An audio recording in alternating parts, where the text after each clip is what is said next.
think to understand the Japanese sword is probably one of the quickest routes to understand Japanese culture in general. It used to be a custom in Japan, putting a sword inside the wall when you're building a house. If you find a sword, you have to call the police. There's less than 200 sword makers. That number is in steep decline. You know, they say the soul of the samurai and things like this, but it contains the soul of Japan. You see swords on TV a lot, anime and all different things. So everyone thinks that the sword world is fine, you know, but it's not.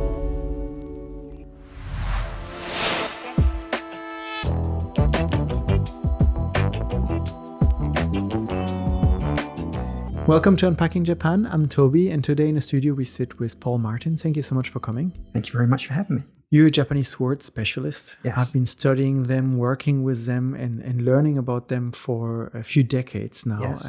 You've recognized expert here in Japan and in the world, written many books about it. And I'm super interested and curious to dive into that story of yours and your expertise and learn more about Japanese swords.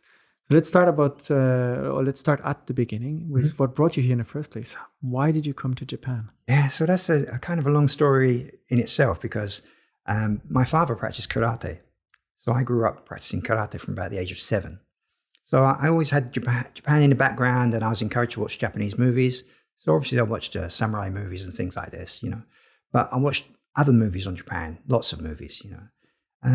But so when I was growing up, I was practicing karate and doing these things. And I was hearing samurai spirit and Bushido and things like this.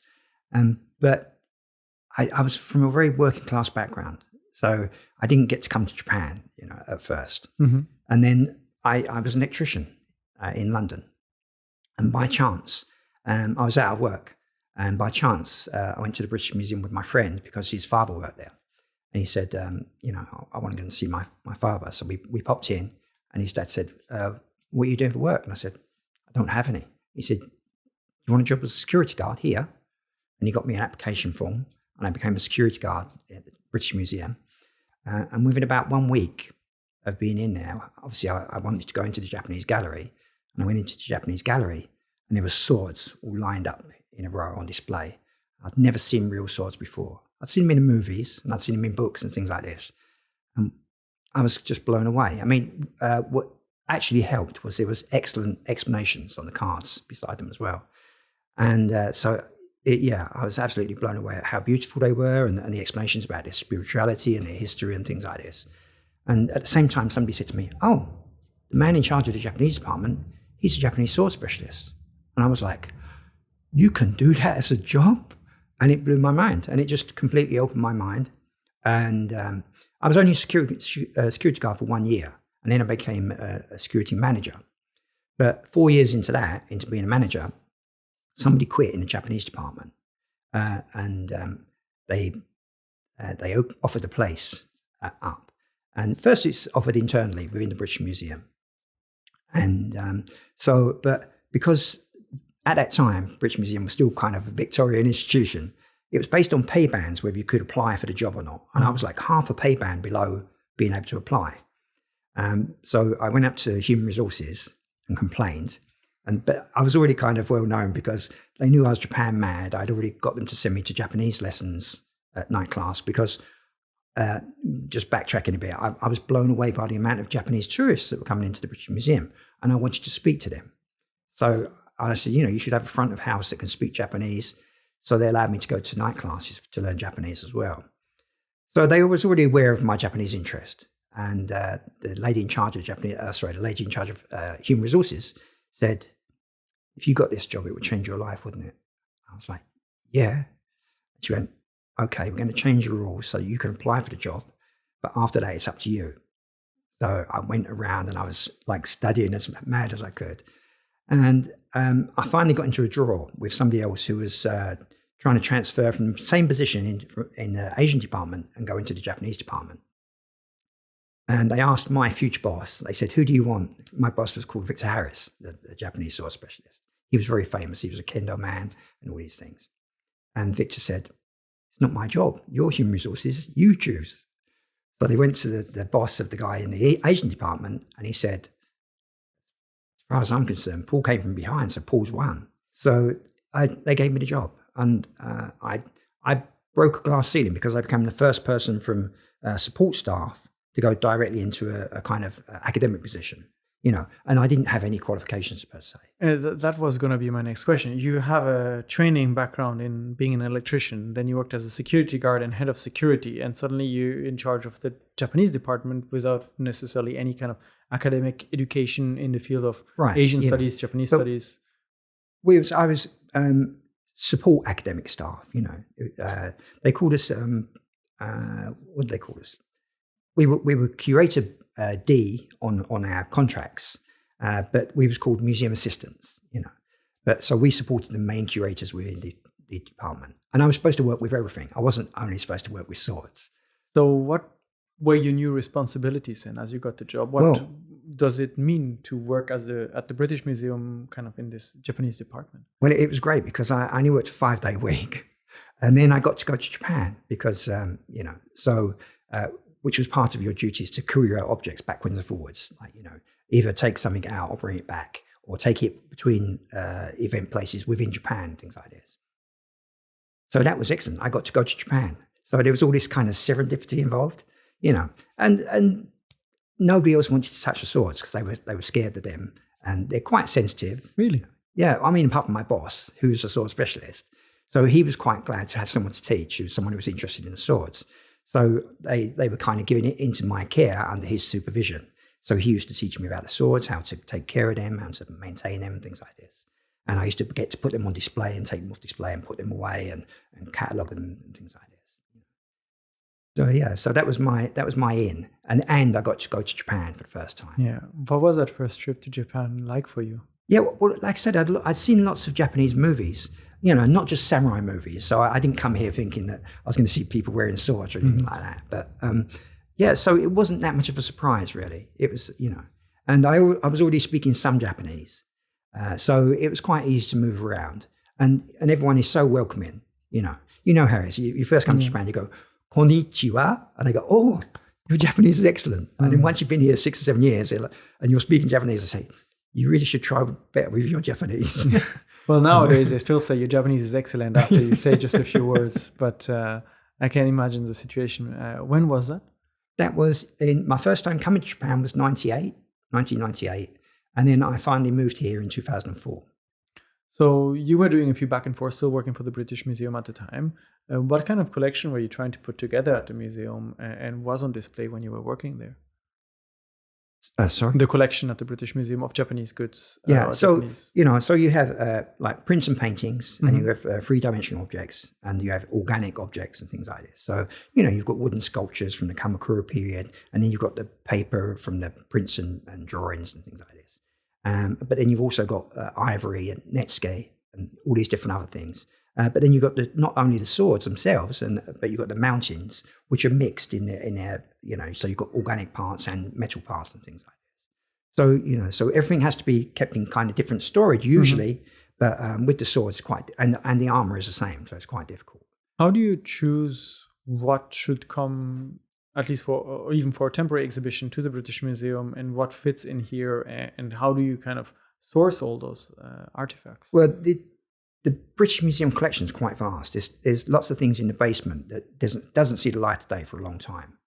But when I was working there, the gallery used to change the exhibition every 3 months. So we would change the exhibition. Sometimes it was themed exhibitions. We had external exhibitions coming in, but usually it was our own collection just rotating, But since I left, I think it's a static exhibition. It stays the same all the time. So you got to finally work with the Japanese swords and learn and study them a little bit. You finally get to go to Japan. And after 6 years after your first trip, you decide to move permanently there. What was that, or what spurred that decision? What made you think, okay, the British Museum is great, I get to work with these, but it's not enough. I'm leaving this behind, I need to move to Japan. Yeah, at that time, getting into the Japanese department, coming from my background, it was like a lifetime achievement. But I gradually realized that like my predecessor, like Victor, that if I really wanted to study Japanese swords, I had to come to Japan. So that the original plan was to come for a year. But, because there's 260 swords in Japanese department collection, but you can't learn appraisal, kante, from those 260 swords. It's too limited. So I wanted to come to Japan to study kante, appraisal, and things like this. So that was one of the things that I wanted to come, and I think I kind of decided it by my second trip. The first trip was just a complete adrenaline rush. Mm-hmm. I barely slept for a week, and I was trying to see so much things, but then by the second trip, I thought, yeah, I've got to come and live here. So it took a few years, but you did the move then, and you came to Japan to study Japanese swords. You mentioned them that you were first blown away when you saw them on display in the British Museum. What exactly was it that fascinated you so much that you decided kind of then and there to dedicate the rest of your life to study them? Yeah, it felt like a calling early on, even.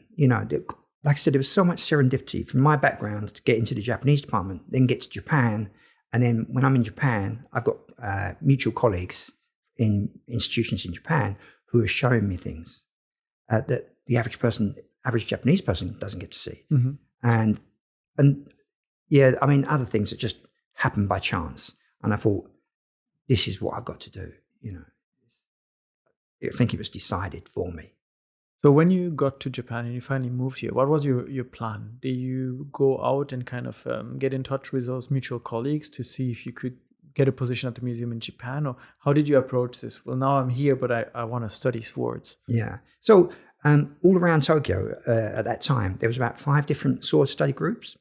So on the advice of one of my other sensei, I went and joined every single group, and I'm studying at all these different groups. And he introduced me to a family of polishers in Kudanshita called the Fujishiro family.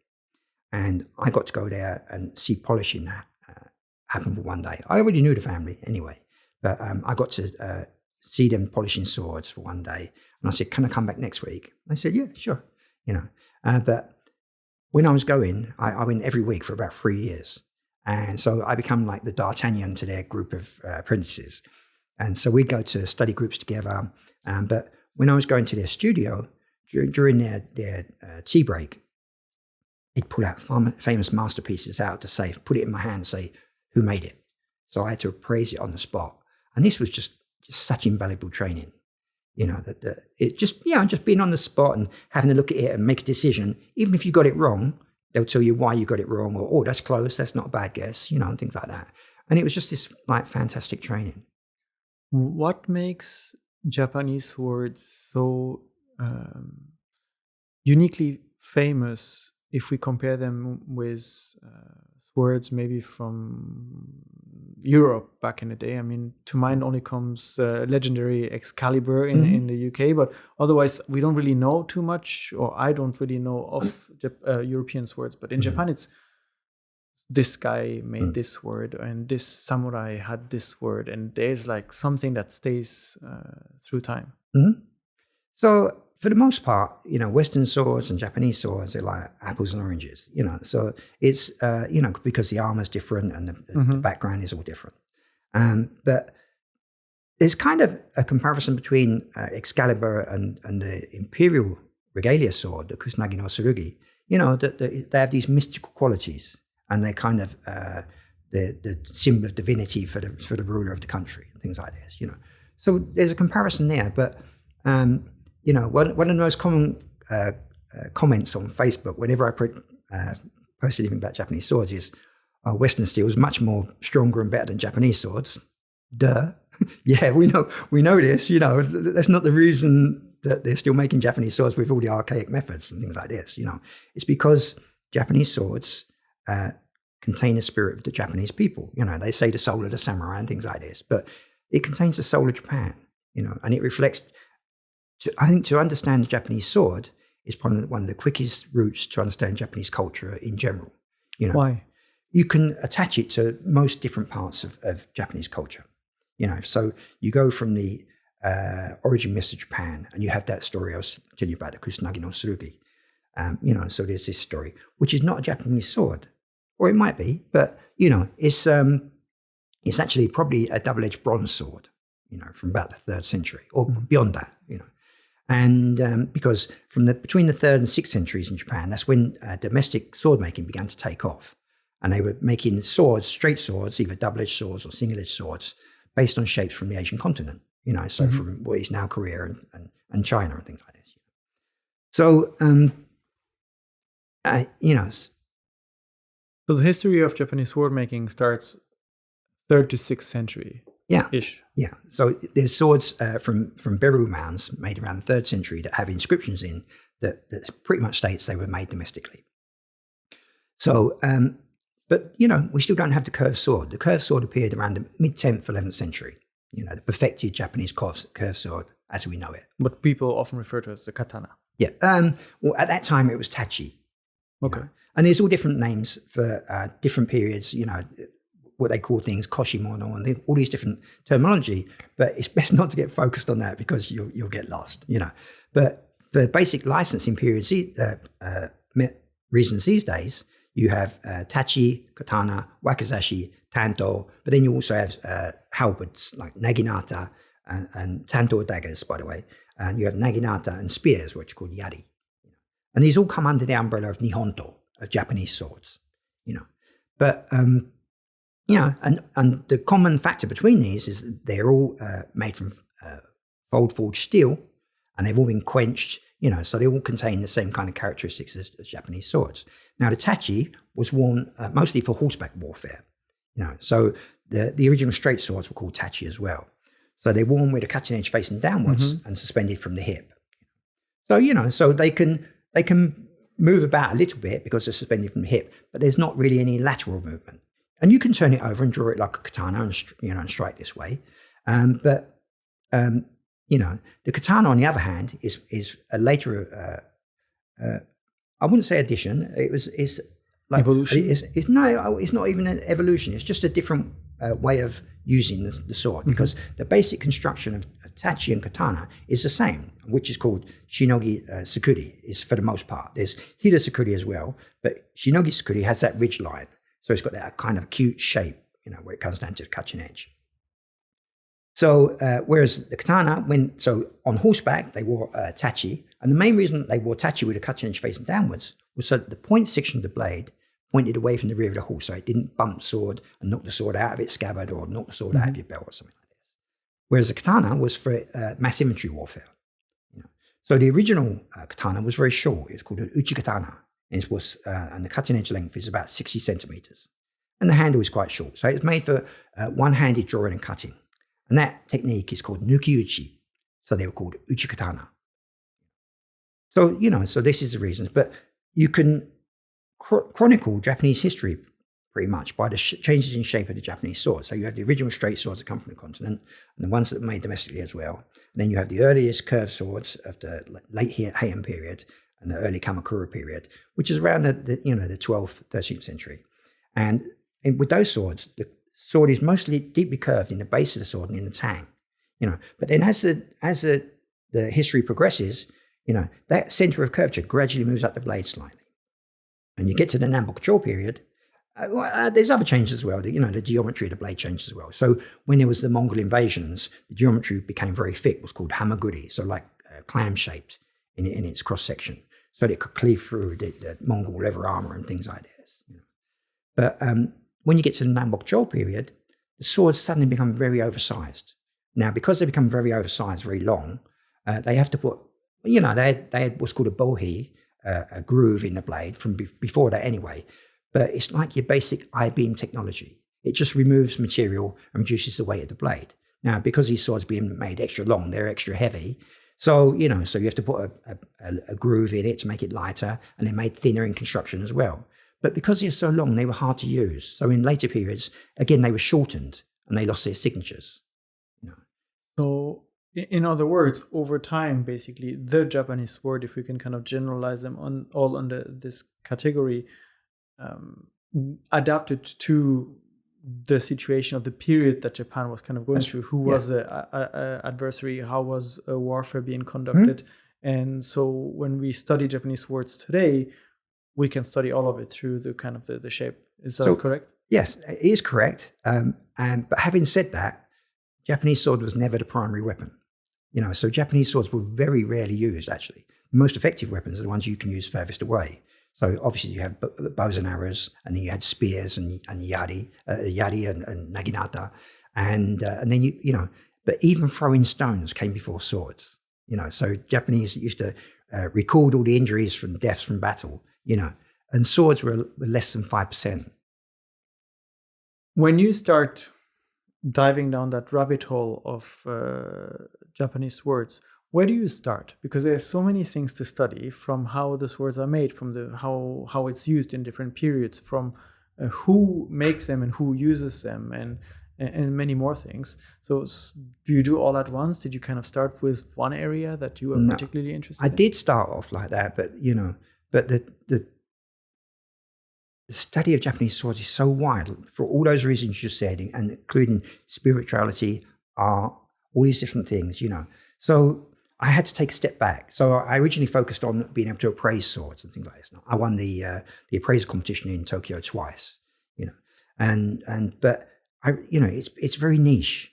And my original job, as far as I was concerned, was to become a bridge between East and West, so that I could share genuine information on Japanese swords with the West, But the funny thing is, I do it inside Japan to Japanese people, which to me is completely crazy in some respects. But like you said, you got the history, the different owners of certain blades, and where do you start? I mean, I would start with learning the basics of swords. So there's 3 main points. The first point is the shape, like I was talking about. Mm-hmm. So I'm saying about the curvature. We didn't go through all the different shapes, but and it's not an evolution. It's just like you said. It's just response to the different periods. I think that swordsmiths don't choose the shapes of the blades. They don't make anything new per se. They answer the call of what's required of them. So not fashions, but fashion, if you like, of different shapes for different periods, depending on what kind of armor, in response to the arms race, let's say. So every period has a slightly different curvature, and then you have a transitional sword between tachi and katana. And one of the other differences between tachi and katana is that when it's worn, the maker's signature is on the outside of the tang, the handlebar, under the hilt, and that faces outwards from the wearer. Mm-hmm. But the same for the katana. So when the katana is thrust through the sash with the cutting edge uppermost, the signature is still on the outside. For the most part, there's still exceptions to the rule, but no matter what kind of curvature it is in whichever period, it's always a very natural curvature. There's no odd curvatures. There's no extreme curvatures. It's pretty much like the drooping branch of a willow tree. Have Western swords ever kind of gotten to use this curved shape, or is this a very unique thing to Japanese swords? I don't know so much, but the transition for the perfected Japanese sword is a curved sword, which has become famous throughout the world, for whatever reasons. But they had straight swords originally. Now, to make a straight sword, you have to put reverse curvature into it, because when you quench a sword, as you've seen with the Japanese swords, if you quench a straight sword, it becomes curved. Mm-hmm. So you have to put reverse curve in for a straight sword, quench it, and it becomes straight. They're adjusted slightly after that, so because they become quite wobbly and have to be straightened and have the curvature perfected to how the smith wants it. But that technology existed when there were straight swords. So to go from straight swords to curved swords was a choice. It wasn't. I don't think it was a natural occurrence or something that just happened. And I think one of the reasons I've heard is that with straight swords, straight swords, you can slash with a straight sword, but mainly a straight sword is a thrusting weapon. So if you're in a group scenario and you thrust and stab someone, you might not be able to pull your sword out, and then their friends are coming to come and stab you. Whereas if you have a curved sword and you can slash one person, then you can immediately move on to slash the next person. So you said there's 3 elements in a sword to evaluate, right? So the curve is the first one. Mm-hmm. What is the second one? So we say the curve, but it's actually the shape, because the geometry changes as well. But the shape of the sword changes from period to period. So you have the shape of the sword. Next, you have what's called the jigane, or the surface steel, the hues and textures of the surface steel and the folding patterns within that. So because Japanese swords are made from a bloom steel, what's called, the most common term you hear now is tamahagane. But it's actually watetsu. So Japanese steel, but it's a bloom steel. So because it's a bloom steel, the elements within it are not evenly distributed. So the carbon's not evenly distributed and things like this. So for that reason, you have to have the fold forging process to make it more uniform throughout the steel, to make it more uniform throughout the sword. But but this technology existed in Germany. There's 3rd century German blades that have this forging technology as well. So again, all swordsmiths, wherever you're from in the world, your objective is to make a sword that doesn't bend, doesn't break, and cuts well. All swordsmiths in the world are the same thing. So they're going to end up with the same conclusions to how to make the steel better and things like this. But the Japanese steel is very subtle. Like Damascus, you're going to probably talk about Damascus as well. So Damascus is very prominent. You can see these different colors in the steel and these very definitive patterns. But in the Japanese surface of the blade, it's much more subtle, and it ends up looking like a bit like the surface of this table, kind of like a wood grain pattern in the steel, So this results from the fold forging. So what they do is they get from the 1600s anyway, they get a lump of tamahagane and they smash it into a flat plate, heat it, hammer it into a flat plate and quench it. So it becomes quite brittle. And then they break it into smaller pieces. Now, if it breaks cleanly, it means it has some higher amount of carbon. So they put those pieces in one pile. If it only bends or tears, they put it into a separate pile. And they keep those two piles separate and they forge them separately. So the ones with the higher carbon gets folded more times. The lower carbon gets folded less times.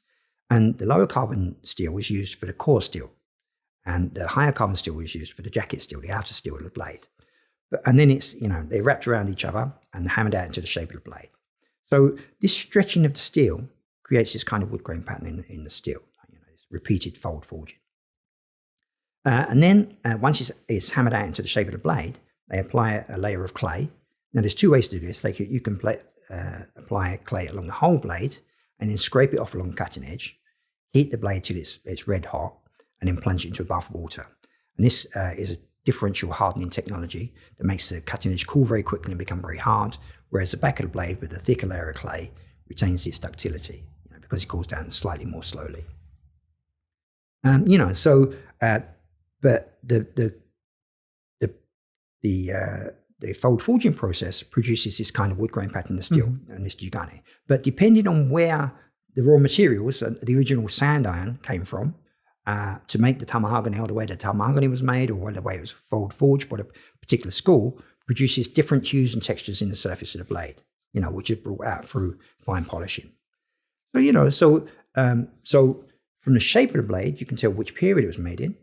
From the hues and textures and the surface and the grain pattern of the sword, you can tell where in Japan it was made in. Oh, and then from the last part, that pattern of the hardened edge that I was telling about from the quench, this is called the hamon. This is kind of like handwriting because of the way that the swordsmith applies the clay in combination with the temperature that he quenches at, because he judges it by eye. So he uses the same shade of red every time. So, so that produces the same kind of brightness and size of crystals, metallurgical crystals, martensite, things like this, and also because of the way that he applied the clay, like it's kind of like handwriting, those come out in the hamon as well, and produce different kinds of activities. So although no two swords are the same, they're kind of like DNA, you can tell through these different clues and maybe come to a conclusion of the maker that made it, And so that basically when you started out here in Japan and your first interest being appraisal, this is what you do. You hold the sword and you evaluate based on what you can see on the outside, when it was made, who made it, where it was made. Right. Is that correct? Yeah. Right. But so these 3 points, so, that's the appraisal part, but these 3 points, also the harmony between these 3 main points of the shape, the jugane, and the hamon, if they're very harmonized, they make a very beautiful sword. This is a masterpiece. If you've just got a shiny piece of straight steel but it's got a very good hamon, this is not a masterpiece. And conversely, with the other way around. What goes into those appraisal competitions? You mentioned you won in 2006 and you won a second time in 2018. So you have that knowledge of the swords, but what happens during those competitions? Okay, so they put out 5 swords and they keep the handles covered up. Now, there may or may not be a signature on the handle. It may be one of those long swords I was telling you about from the Nambokjo period from 14th century that's been shortened. and they put out the 5 swords, and you have to pick each sword up and appraise it. So again, you're looking at the shape, and then you're looking at the jigane, and you're looking at the hamon, and you're looking for all these different clues. So you're trying to judge the age by the shape of the blade. Mm-hmm. So it's a bit technical, but an original blade that hasn't been shortened tends to fan out a bit at the base of the blade, whereas a sword from the 14th century that's been shortened tends to be parallel at the base of the blade because it's been shortened and lost that fanning out part. So so you have to try and imagine it in its original shape and see if it works with what you're thinking. And then you're looking at the hues and textures and trying to figure out where in Japan it was made, who was active during that time, what schools were active during that period, and then looking at the hamon and looking for those clues, those idiosyncrasies of that smith within the hamon, and the brightness of the crystals and things like this, and the overall pattern as well and things like this. So you might only get the school or something like that, or you might only get the period, but it's a good yardstick to work by. So you don't necessarily get all of it right, because it's very hard to have that knowledge of all those things, but you can, the person that gets the closest to get all of them right is the one. Right. So if you get it right, a sword correct on one guess, you get 20 points. So there's a maximum of 100 points, and if you get you guess to his student or his teacher, then you get 15 points, and so on and so forth, and it goes down that way. So the competitions that I won, it was only 1 guess per sword. There's another version where you get 3 guesses per sword, because really it's a pastime. It's a hobby, and so you might get hints in between. You're in the wrong period. You're in the wrong part of the country, and things like this. But with the 1 guess swords, it's just like that's it. You put your 5 guesses in, and you get the results.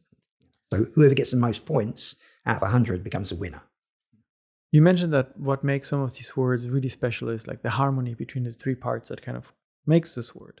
What are some of these swords that kind of have reached this sort of national treasure status that people know about, or people in the field know about, and that are seen as incredibly valuable, and why? So, there's all different aspects to be taken into account, but basically they're in very good condition for their age. And they contain all the characteristics of the person that made it. They're artistically engaging, but also they might have a special history, and they might have belonged to someone very famous, a famous warlord. For example, there's the what's called the Sanchomo, or also known as the Yamatorige sword, that's kept at Okayama at the Bizen Osafune Tokyo Museum. That recently sold for about $3.5 million.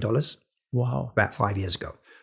I'll come back to that in a second. But this sword, it was Uesugi Kenjin was the warlord that owned it, and he had a list of 35 masterpieces that he owned, and this was at the top of the list. Now the Sanchomo is now a national treasure, in Japan, and within national treasures, it's called a national treasure within national treasures because it's very flamboyant, and the shape is gorgeous, And you can't, because the hamon's quite high, you can't see the jigane very well, but the jigane is nice as well. But it's just a kind of one of those perfect embodiments of the sword, and it's quite a rare example of that workmanship left. And it's attributed, it's unsigned, but it's attributed to the Ichimonji school from what is now Okayama Prefecture.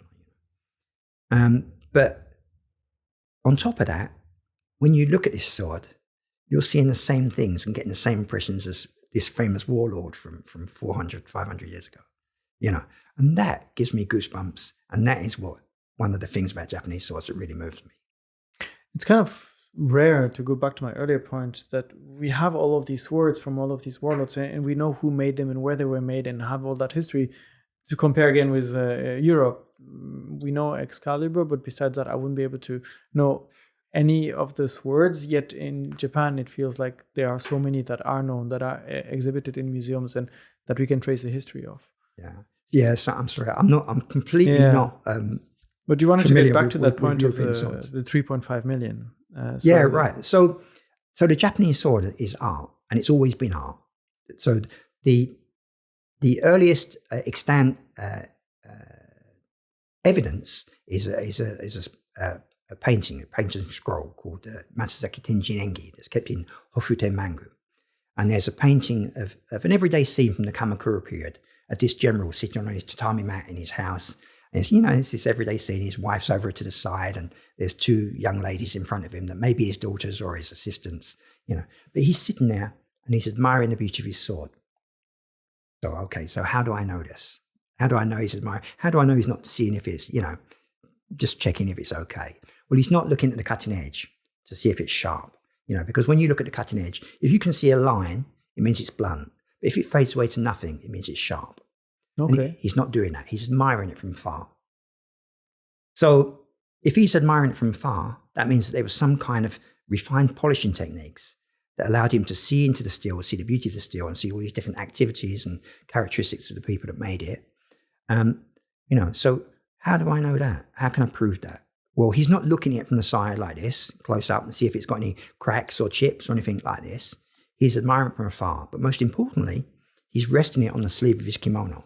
He's not touching it with his bare hands. Because if you touch a sword with your bare hands, you leave fingerprints, and the acids and oils in your hand will rust it very, very quickly. So he's taking great care of it. And he's holding it like it's his lover or his baby, admiring it. And so, this is the earliest. I mean, I'm sure that this custom went much further back than that. The Emperor Go-Toba as well, who's, he was like late 12th, early 13th century, and he was known as a sword connoisseur as well, and even made swords. And, so I think that the Japanese sword has always been art. It's art, and you mentioned that actually it was not a primary weapon of choice during most battles. So I guess that's also one of the reasons why maybe we have so many leftovers. But it's technically still a weapon, even though it's art. And you mentioned the sharpness earlier. How sharp are those? We see in movies the katakana being used to behead someone or things like that. It's hard to imagine when we just see the piece like, okay, how much can this actually cut through in one blow? So it depends on the sword, and the condition of the sword at that time. But, swords that are made to cut can cut very well. And, and there's records, and some swords have inscribed in tang that they were used to test it on criminals and things like this. And the most is 7 bodies. But, it sounds like a lot. And, you don't know how true it is, but that's the record. So someone would engrave the blade for each. They had sword testers, specialized sword testers, who would go down to the execution grounds and test the swords, for people, and then they'd inscribe the results on the tang, things like this, or have it inlaid with gold, even things like this, But Edo period criminals were probably very thin. They weren't like Western people are now. So the trunks are not going to be that big, depending on wherever they cut them. And living bone is much more softer than dead bone, So, yeah, but, Japanese swords, like I said, there's this ideal that they don't bend, they don't break, and they cut well, but they do, And the same with, it's just, it's an ideal rather than a guarantee. But the objective is the same for all swordsmiths throughout the world.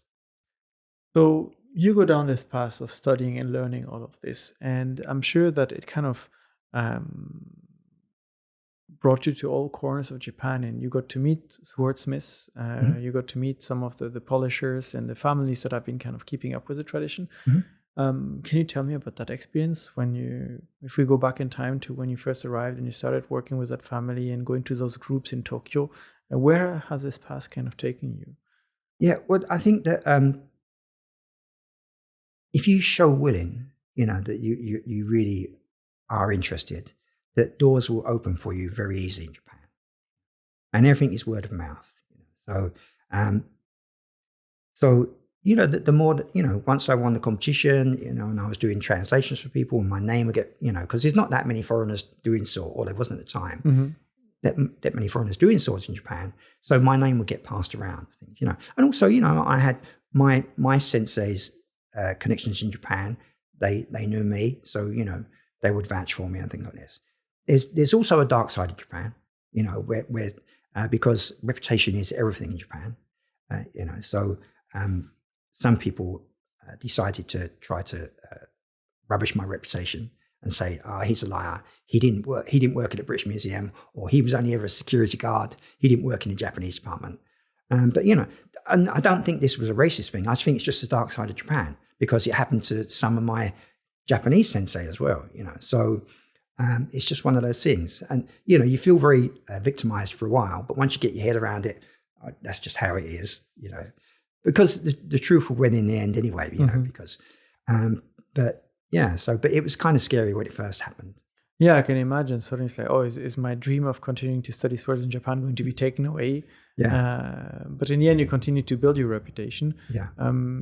You did work with some swordsmiths or study with them. I think you worked with a few national treasures of Japan. So I'm not talking about items or artifacts, but living people that are recognized by the Japanese government, I believe, to have extensive knowledge of specific crafts and are able to preserve this. And you had the opportunity to work with. Yeah, I mean, I generally work with most people. Most people in the Japanese sword world in Japan know me or know of me.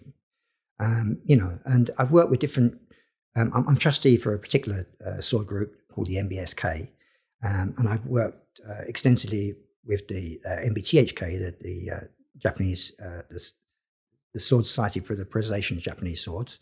Where I used to translate exhibitions for them and do things, And I've translated exhibitions for Kyoto National Museum and the Nezu Museum and things like this. So, so I've worked with a lot of people because the average Japanese person doesn't understand Japanese swords and fittings even. So sometimes I have to go to the source, because when it's in writing, there's kind of unclear parts.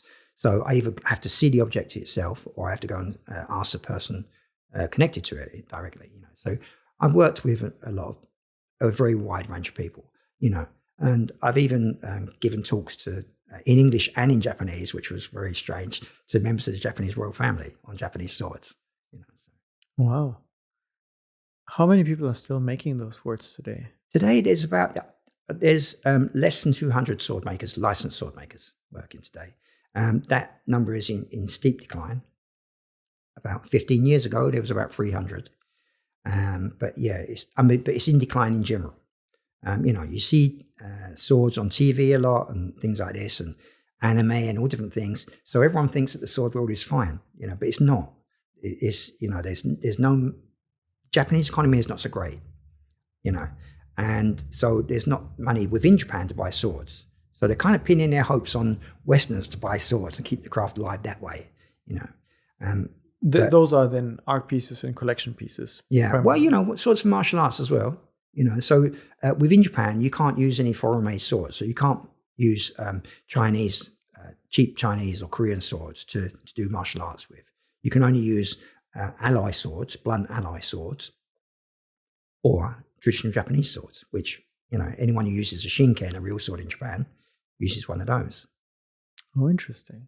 So no import swords from overseas for Japanese martial art practice. You need to have a sword made in Japan. Mm-hmm. Wow. You mentioned that there is a struggle to keep the craft alive because of financial reasons.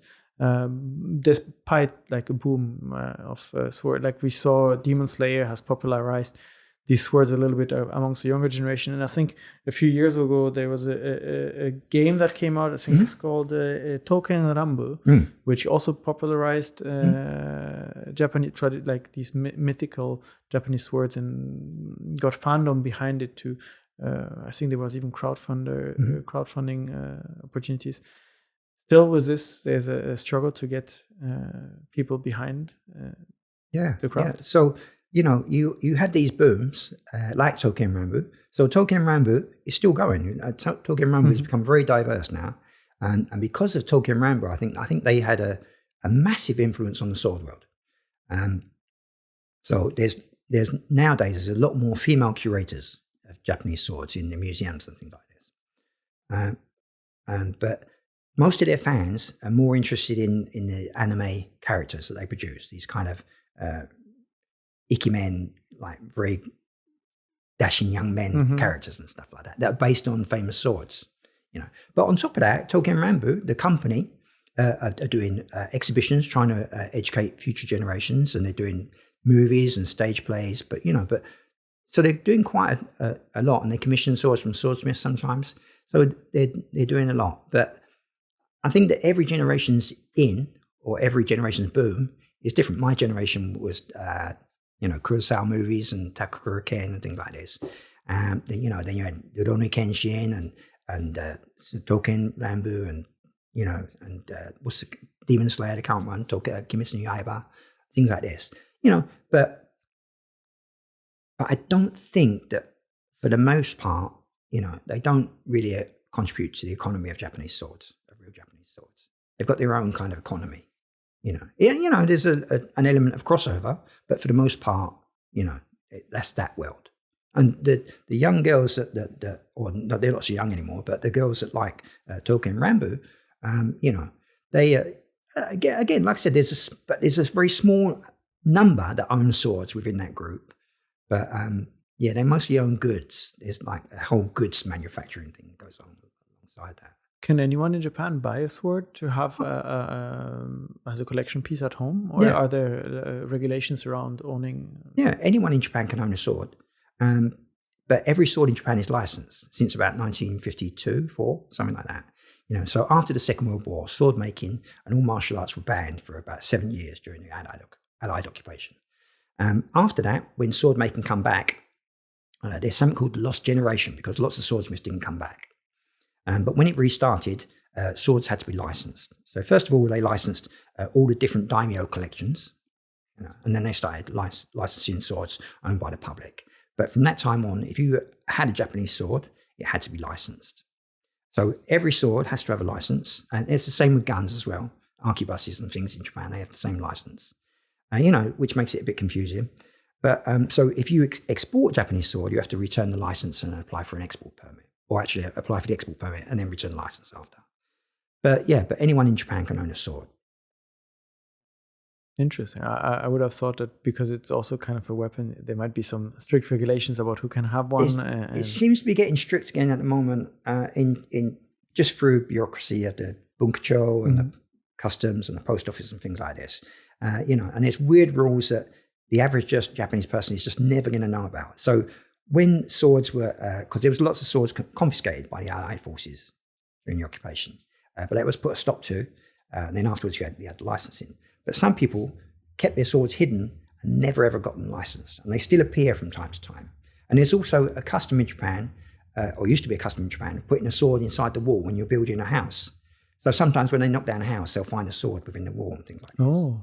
But there's a thing called Todoke Hatten, in Japan, where if you find a sword in your house, or if your grandparent dies and it turns out they had a sword in their cupboard, you have to call the police and not touch the sword. Well, you can touch it, but call the police. They come and they photograph it in situ, and then they give you a kind of a temporary license, and then you apply to the Board of Education for a proper license, and then you go and get it licensed if they deem that it's not a mass-produced sword made during the Second World War. But how is the average person, Japanese person, going to know this rule? You find a sword, and people who have taken the sword out of the goodness of their heart, they take the sword and take it directly to the police station. They go, okay, thank you very much. You've just broken the law, and they take the sword off them. Sometimes if they're lucky enough to contact someone like me or our organization, we will assist them in getting the sword back. You mentioned that a lot of people kind of hid their swords or somewhere put into the wall, and that leads nowadays, I think, still to some searches of some famous swords that we know existed through writings, but nobody has ever found. Mm-hmm. You've been recently you did a video series about a sword, I think it's called the Kotetsu from Kondo, from the Shinsengumi. Mm-hmm. Can you tell a little bit about this sword and why is it so fascinating for you to kind of go out there and search and see if maybe somewhere it's still around and to be found? So, Shinsengumi is one of my other subjects that I really like. So I've got 3 main subjects: Japanese swords. The other 2 subjects are still connected to swords, but it's the Shinsengumi and Emperor Gotoba. But the Shinsengumi, I like the Shinsengumi in general, but one of the famous sword makers of the Edo period. So there's 3 main famous sword makers. So sword making is broken into 3 main eras. So you have Koto, which is old swords, which is pre-1600. Then you have Shinto, which is from 1600 to about 1781, 1784, something like that. And then after that, after 1784 up to the Meiji period, it's called Shinshinto. Right? So new swords. So old swords, new swords, new swords. So the three main makers were Masamune. He was the most famous maker of the Koto period. The most famous maker of the Shinto period is called Kotetsu. And the most famous maker of the Shinshinto period is called Kiyomaru. So Kondo Isami is said to have had a Kotetsu, So, there's like Miyamoto Musashi, there's lots of fiction and lots of, mixed with fact for the Shinsengumi. So Kondo is said to have had this Kotetsu, and there's different stories about how he got it. They vanquished some robbers from a sword store, and the sword owner gave him this Kotetsu. And then he used it in the Ikedaya Jiken, the Ikedaya incident. Mm-hmm. And even that, apparently there's two letters. Like he wrote back to his father, who was his fencing instructor, and said, "My Kotetsu was excellent. It cut all these different things, and it was perfect. And then he wrote a letter to his friend saying, "Oh, my Kotetsu looks like a wood saw now. It's got so many chips in it. It's But so." And there's also questions about somebody of Kondo's rank being able to own such a famous sword as Kotetsu. And then, was it a real Kotetsu? There's another, stories that get told in the fictionalized versions of the Shinsengumi about Kotetsu being a fake signature one. And then about 4 years ago, somebody bought a sword on Yahoo auction that had what's called a sayagaki. It had an inscription on the plain wooden sleeping scabbard that this sword belonged to is a Kotetsu, a second generation Kotetsu, which is actually Kotetsu's student, Okimasa. And that it belonged to belonged to Kondo, mm-hmm. and was a second generation Kotetsu, and it was given to someone who this place, but it was owned by a baron. I can't remember his name right now. No, I can't remember his name is. But so it was bought on auction. And when when a sword like this appears on auction, it draws attention. Yeah, so it was in the newspapers and things like this, But because it doesn't resemble a Kotetsu very much. It looked, it's an obvious fake. Oh no, yeah, it's an obvious fake of even the second generation of his student, So, but this inscription on the sayagaki mentioned a fact that was absolutely true, about where he passed his sword and where, things like this, that gets mistaken in other records and things. So then, you have this, wow, was that really Kotetsu's, was that really Kondo's sword, So, and that's interesting. I mean, this is one of the great romance things about Japanese swords, is all these stories attached to them where people get wrapped up in the romance, even if they own a sword that's unsigned. Oh, this sword might have been in this battle. It might have been owned by this person. At the very least, it was owned by a samurai kind of thing, And so this is another aspect of Japanese swords. They're so romantic and can get you wrapped up in them. Do you own some swords? Yeah. Do you have a personal collection? I practice iaido. I've practiced other sword arts as well. So, and I practice bato jutsu. So actual cutting targets with a sword. I've got a couple of swords. And so, again, so horses for courses. One sword is for EI, for doing repetitive cuts, and the other sword is actually for cutting targets. So they're slightly different. But yeah, and one of them is made by a swordsmith, modern swordsmith in Bizen. So I feel like I'm connected to that history now, because I commissioned a sword and it's got Bizen, Osafune, and his name, Skimitz, on the tang. So I feel like that I've contributed and I've become part of that history. At the beginning of our conversation, you said that studying Japanese swords, you can understand the Japanese people and kind of because they put their soul into that craft. Mm-hmm. So, spending the last few decades studying those swords, what have you learned looking back, and how do you see society now by having looked at so many swords? Yeah, so that's a very difficult question. It's so going back to the samurai, let's say. So I'm going to tell you a slightly different story. So I went to see the director of the Bunkershop, the Agency for Cultural Affairs, because they were looking for people to come and become ambassadors. And he said to me, what is the appeal of Japan to you? And so the obvious answer is omotenashi. But because I'm a sword person, I said the Japanese recognition of impermanence. And there was like 10 people around the table. And he went, what?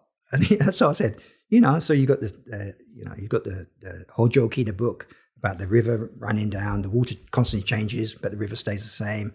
And you've got all these other things, the Manyoshu poems and stuff. And the lines of the Taiheki about the bells of the Gion Shoja told the waves of impermanence of all things and stuff like this. And it's the same for the samurai, I think. So the samurai were prepared to give up their life at any moment. So they appreciated all kinds of life. And the sword so their armor and their swords were not just weapons and protection. They also had to be very beautiful. And they had this spiritual quality that sustained them spiritually and things, So, and the Japanese samurai would also write death poems. And they too were all about the impermanence, the ephemeral, just about before they're about to die or commit seppuku, like, things like this. So I think that this all is a part of Japanese swords. And once you get into that kind of mindset and, and there's, like I said, Japanese swords touch on pretty much every part of Japanese culture. So you have things called kenbu. So there's sword dances and there's swords within rituals, shrines, because Buddhism and Shinto was originally mixed. It wasn't separated until the Meiji period. And, so all these things were mixed. And lots of the carvings on Japanese swords are decorative carvings. The main one is a character called Fudo Myo, who's a deity that comes from the East, obviously. And Fudo Myo, he's very fierce looking. He's got a rope in one hand and a double-edged sword in his right hand, and very fierce with one tooth up and one tooth down. But he's the patron deity of all swordsmen. So, so his sword cuts through the illusionary world to the ultimate reality, and his rope binds in him enemies of enlightenment. But he has this immovable thing. This is what Fudo Myo means, immovability. But this is a kind of a mental immovability. So when you're facing your opponent with your sword, it's a life and death situation. So if you're worried about dying, you're going to die, So you have to get rid of all kind of thinking, and be completely in the moment and just allow things to happen properly. So, it's getting pretty deep, but this kind of thing, and this is, pretty much part of the Japanese people are very easygoing, I think, in general. People think they're very strict. You've got traditions and things that should be adhered to. But in Japan, contradiction is part of life. And there's never a yes-no answer. Maybe, everything will become clear in the future. In due time. Yeah, but swords, like I said, they're part of sword dances and esoteric traditions within different religious things. They're used for exorcisms. There's a thing of swords called omamori katana, where tanto, daggers, are given to newborn babies to protect them from evil spirits or evil things around them. So, but you also get a sword placed on your casket when you die. Again, for the same reason. So swords are there when you're born and swords are there when you die, and so they're just these amazing things. And brides get, it might not be a real dagger, but there's a dagger put into the belt of the brides, the Shinto brides. And this goes back to the samurai times as well, where, so they would have a dagger for their own self-protection. So it could protect you physically, but it also protected you spiritually. But it was also part of your dowry, so when you married a samurai, when samurai families married, the wife would have to go and live with the husband. So as well as his daughter, her father would find the best dagger he had, or and give his daughter away with his best dagger, because again, you have this face involved, But yeah, and there's kabuki plays that are based on Japanese sword. No plays based on Japanese swords. No, I'm wrong again. Kyogen. Okay. Yeah. So you have two swords. You've got one called Wataguchi, another one called Nagamitsu. Now, Wataguchi is about a daimyo. Daimyos wanted tanto made by Yoshimitsu. There was a period where they become really, really popular. So you have this kyogen play about Yoshimitsu called Awataguchi. And then there's another performance called Nagamitsu, about a sword that was stolen, and it was Nagamitsu.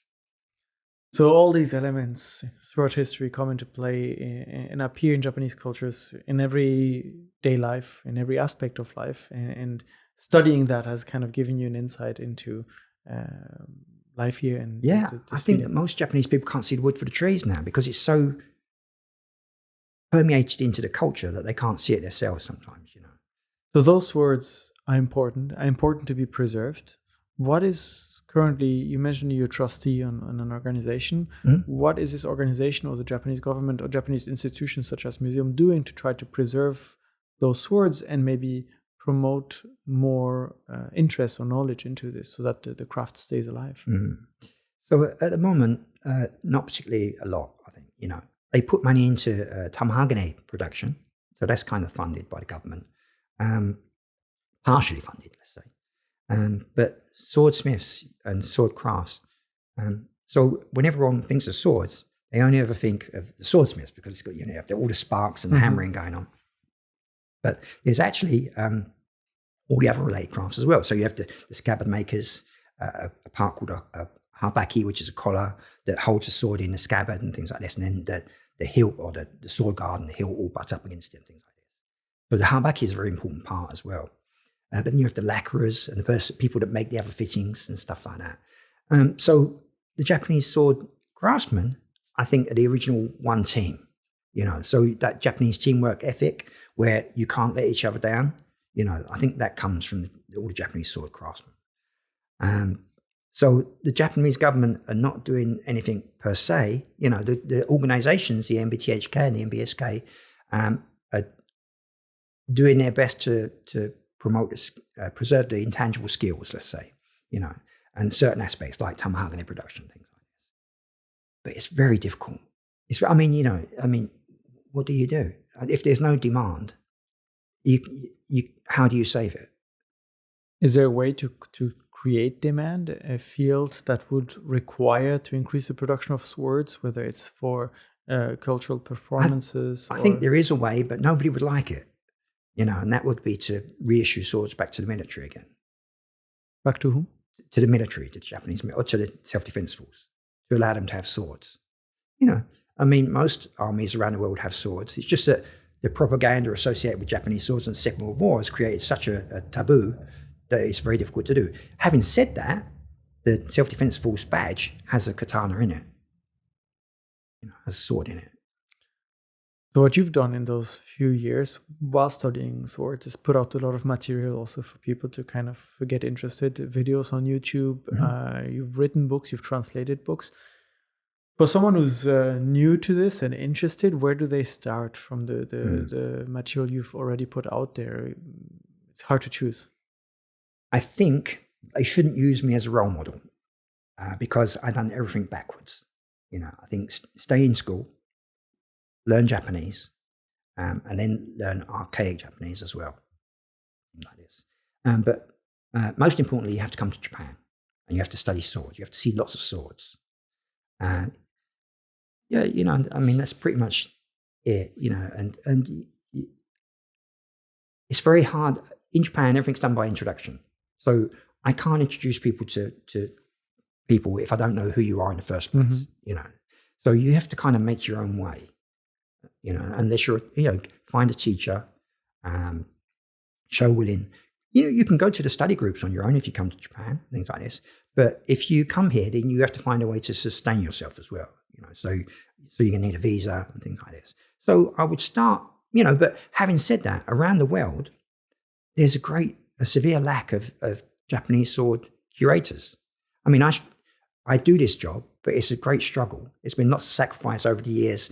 And even now, even as someone well known for being a sword specialist, I get by, barely. So I think it's best to have some kind of institution supporting you somehow. So if you maybe make Japanese swords your kind of major, but then also be able to do other aspects of Japanese culture,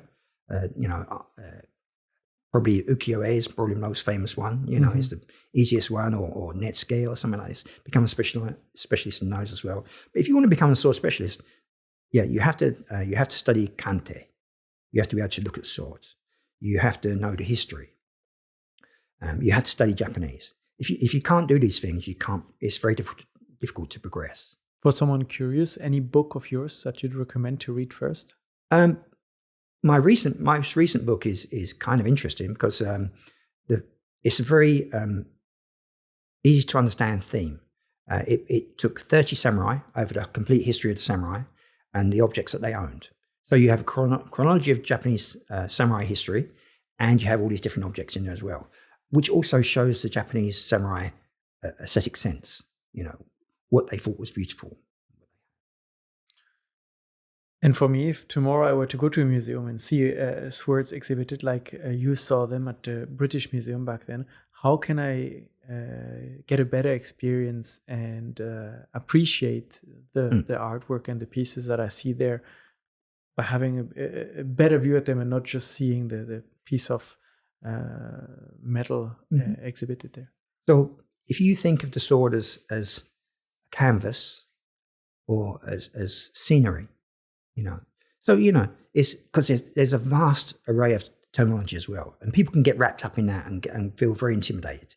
But at the end of the day, it's just whether the sword speaks to you or not.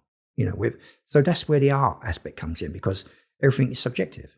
Some people like a particular type of sword, and some people like another type of sword. So, but at the end of the day, they're art, and it's just whether it speaks to you or not. So when you look at the sword, so there's different types of hamon, and you might see a wavy hamon like this, and then you might see a kind of mist run along the top of the thing. So in your imagination, does that look like mountains and mist running over the mountains, and can you see lightning inside the hamon? So there's like storms at the base of the mountain and stuff like this, or storms in the mountain, or it might have what's called senbonsugi, which is a row of cedar trees. So this is a repeating pattern of one small tree, one big tree, one small tree, and that repeats along the blade. But where the hamon interacts with the grain of the blade, again, you might see distant mountains as well as with a row of cedar trees and things like this. So, and then another way to describe so there's two different types of crystals generally within the hamon. Actually the same crystal, but as the blade gets hot, they group together and get bigger. So initially they're so small that you cannot see them with the naked eye, so they just look like clouds. But as they group together, they become individual dots of hard martensite crystals, and you can see them individually. So another way to describe these individual ones is like twinkling stars in the night sky. So if you think of the Milky Way, and you can see these clouds in the Milky Way and these stars shining in the night sky, so then the sword looks like the universe and things like this. There's all these different things. I'll pause for a few minutes next time and just appreciate the details of the craftsmanship. Yeah.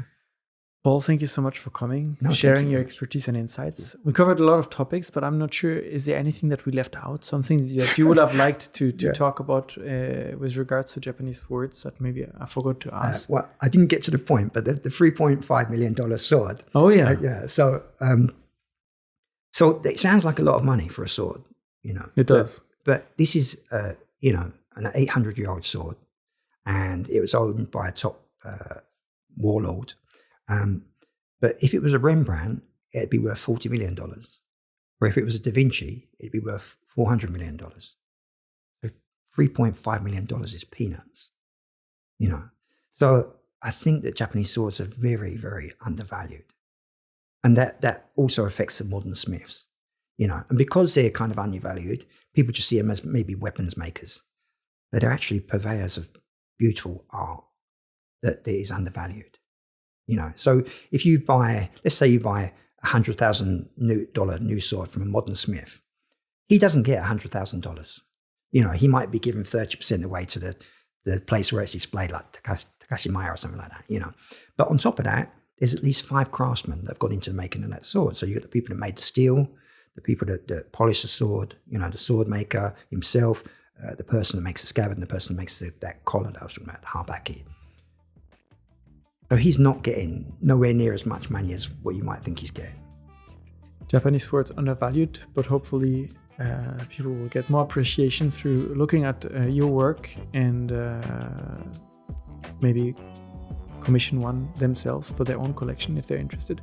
Very nice that they did. Paul, again, thank you so much for coming. We'll put all the links in the description so people can reach out, see everything that you've put out there, and reach out if they have more questions. Okay.